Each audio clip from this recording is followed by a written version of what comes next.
Hey guys, I am super excited to talk about the difference between invoicing and checkout for your coaching business and what's the best way for you to run your business and what you would be using, whether invoicing or checkout or a combination of both. You definitely can do that depending on what you're offering. So when a client comes to you, and of course you want to get paid for working with them, you have pretty much two options, at least basically. So you can invoice them. So that's you sending out usually it's now a PDF with an invoice with a link for them to actually click on it and pay via PayPal, Stripe, bank transfer, anything like that. And then once they've paid, usually your system is marked as paid and you can continue working with them. Checkout, it would be you give them a link. And usually this link can be sent to anybody. It's not specific to that person. So it's just a plain old link, either through your website if you have e-commerce or through another third party like ThriveCart or Samcart. There's a whole bunch of different checkout options. So you would have a specific link for a specific product or service. You would send that to them and they would fill out their credit card details and then they would just submit it.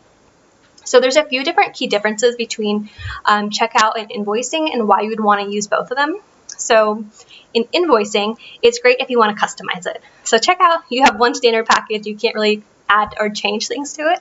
But invoicing, you can definitely add different items. If you have a customized package you want to provide to your client, an invoice would be better at explaining the difference or what's included, what's not included, having different itemized options for it. So if you do one coaching package, but then they wanted an extra session with you, you could charge them for that extra session with an invoice.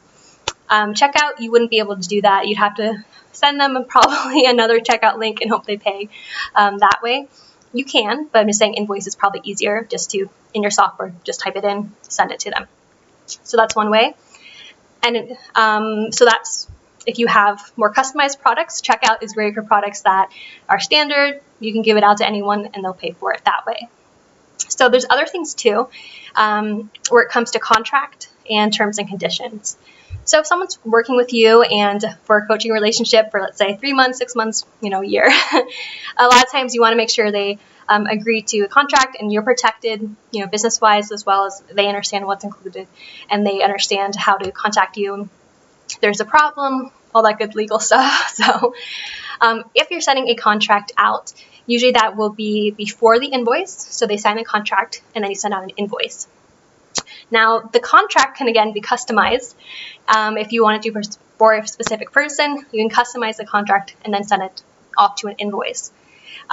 Because you're customizing it, that's why you wouldn't probably use a contract with a checkout if you customize the contract.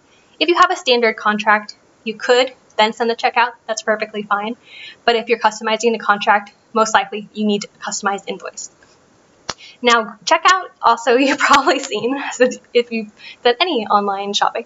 But in checkout, usually there's something near the bottom. I accept the terms and conditions.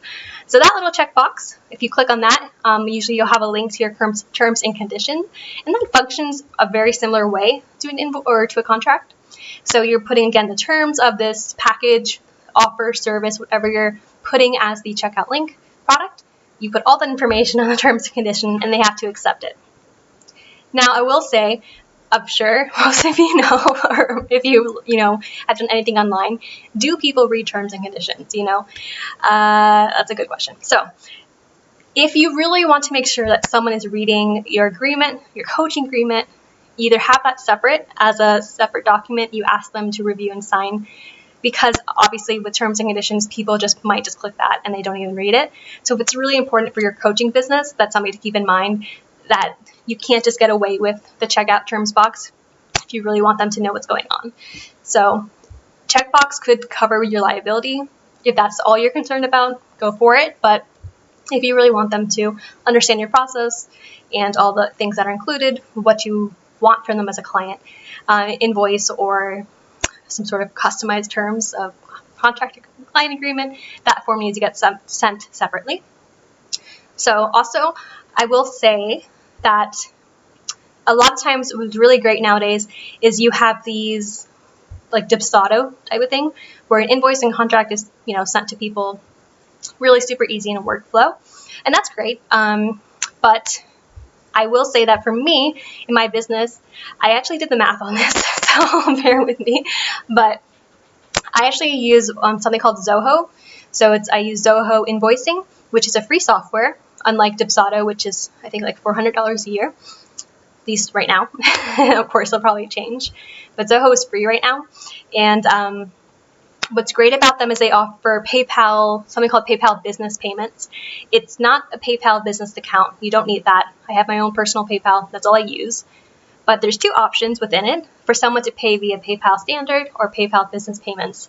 The PayPal Business Payments is great because it's only a 50-cent flat transaction fee. Instead of it being, I think it's like 3.5% plus, I think it's like 30 cents or something for each, invoice that you send. It's only 50 cents, which is amazing. So I actually did the math on it. So in 2021, I actually saved $570 from my clients who paid with PayPal Business Payments. So $570 is a lot for, just having one option on your invoicing statement. So if that's something to look into too. If you have a checkout, you probably are limited to, PayPal or Stripe, and it might just be the standard ones. You're not going to have that option. So depending on the quantity of how much,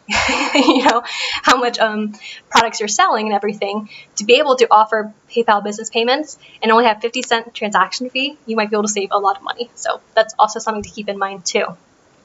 So that's why I looked into Dipsado, and it's nice that everything is integrated, but it also doesn't have like a late fee, automatic late fee. So I also like to be able to add a late fee if someone doesn't pay within the 15-day window I offer. So that one's nice with Zoho.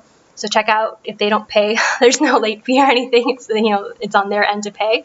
So that's something to keep in mind too.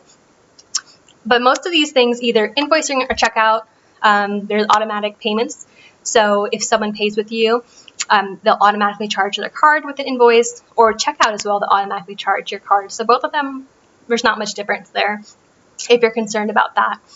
But that's pretty much the difference between invoicing and checkout. If you have any questions, let me know. Definitely invoicing is for customizable products or services for the most part. If you add on things regularly, that's the way to go. Checkout, standard products, and you might not be able to save as much with fees if you do checkout, but it is easier to set up for smaller purchases or for quantity. You selling product guides or guides, trainings, videos, even some bigger or smaller courses. Checkout would also work too. But if you're doing an invoice, that could be better for long-term agreements, coaching plans, coaching programs, packages, things like that. So let me know if you have any questions, or else hopefully this answered the difference between invoicing and checkout and how you would use both of them into your coaching business.